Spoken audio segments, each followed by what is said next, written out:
আসসালামু আলাইকুম দর্শক বন্ধুরা, টু টেস্টি চ্যানেলে আপনাদের সবাইকে স্বাগত। আজকে আমি চিকেনের খুবই স্বাস্থ্যকর ও সুস্বাদু একটি রেসিপি শেয়ার করব, যেটি খুব অল্প কিছু উপকরণে খুব চটজলদি আপনারা যে কেউ বাড়িতে বানিয়ে ফেলতে পারবেন। প্রথমে একটা মিক্সার গ্রাইন্ডারে একটা টমেটো নিয়ে নিচ্ছি। ঝালের জন্য দিয়ে দিচ্ছি 3টে কাঁচা লঙ্কা, হাফ চামচ হলুদ গুঁড়ো নিচ্ছি, 1 চামচ আদা ও রসুন বাটা নিয়ে নিচ্ছি। আমার এখানে বাটা ছিল, সেই জন্য আমি বাটাটা ব্যবহার করছি। আপনারা চাইলে 4-5টা রসুন কোয়া ও হাফ ইঞ্চি আদা নিতে পারেন। এবার আমি গোটা জিরা দিচ্ছি হাফ চামচ ও হাফ চামচ গোটা ধনিয়া। এখানে আপনাদের গুঁড়োটা থাকলেও ব্যবহার করতে পারেন, কোনো অসুবিধা নেই। দেখুন, খুব সুন্দর একটা পেস্ট বানিয়ে নিয়েছি, কোনো রকম পানি ব্যবহার এখানে আমি করিনি। এবার আমি কিছু সবজি নিয়েছি, পেঁপে নিয়েছি, বিনস, আলু ও গাজর। এই সবজিগুলো আমি একে একে সব ভেজে তুলে রাখবো।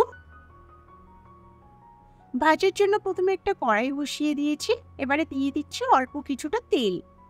তেলটা গরম হয়ে গেলে সবজিগুলো আমি ভেজে তুলে নেব। প্রথমে আমি আলু ও পেঁপেটা ভেজে রাখবো। আলু ও পেঁপে ভাজা হয়ে গেলে আমি বিনস ও গাজরটাও ভেজে নেব। দেখুন, ঠিক এইরকম হালকা করে বাদামি রঙের ভেজে নিচ্ছি। আপনাদের যদি আমার এরকম সহজ সরল রেসিপি নিত্য নতুন পেতে চান, প্লিজ আমার চ্যানেলটিকে সাবস্ক্রাইব করে আমার পাশে থাকবেন। একইভাবে আমি গাজর ও বিনসটাও ভেজে নেব। আমার সব সবজিগুলো ভাজা হয়ে গেছে। এবার আমি কড়াইতে আরও কিছুটা পরিমাণে তেল দিয়ে দিয়েছি এবং আমি যে মশলাটা বেটে রেখেছিলাম সেই মশলার পেস্টটা নিয়ে নিয়েছি। মশলাটা ভালো করে কষিয়ে ভেজে নিতে হবে।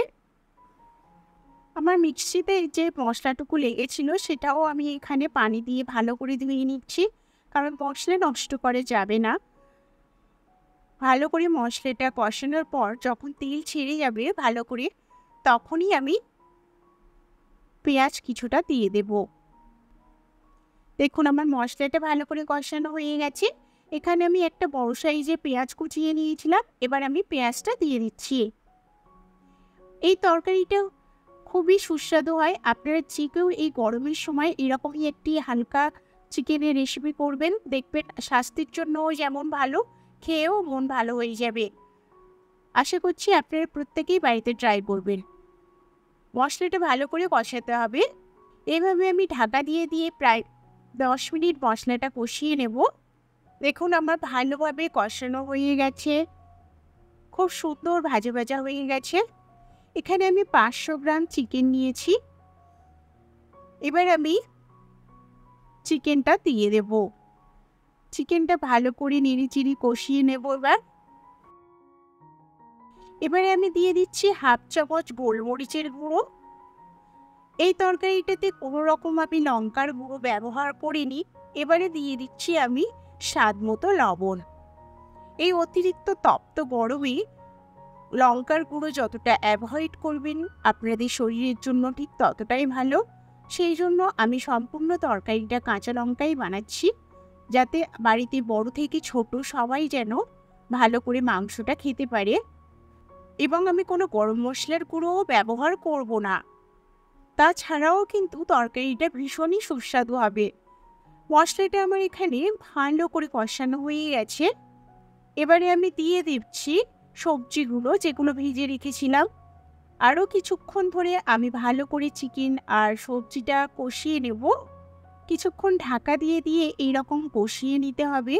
আমি গ্যাসটা এখানে স্লো রেখেছি। এখানে আমি এবার পরিমাণ মতো পানি দিয়ে দিচ্ছি, দিয়ে আমি ঢাকা দিয়ে হতে দেব। 10 মিনিট পর দেখে নিচ্ছি সবজিগুলো ঠিকঠাক সিদ্ধ হয়ে গেছে কি।